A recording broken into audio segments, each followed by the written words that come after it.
সরকারে কিসে ধরেছে? ভূতে ধরছে। সরকারের মাথার উপরে চেপেছে বামপন্থীরা।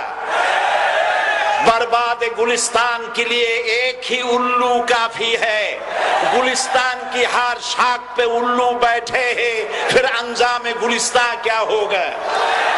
ফুল বাগানের ধ্বংস করার জন্য একটা হুতুম পেঁচা যথেষ্ট, কিন্তু হুতুম পেঁচা বসে গেছে প্রত্যেক ডালে ডালে।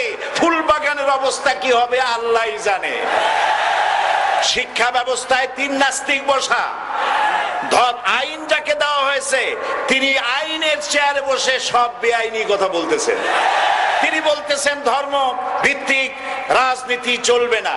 প্রধানমন্ত্রী আপনি বলেন নাই আমরা আপনার কল্যাণকামী, যেভাবেই হোক আপনি প্রধানমন্ত্রী হইছেন, যেভাবেই হোক আপনি সরকারে গেছেন, আমরা চাই 5 বছর আপনি চালান, কিন্তু ভালো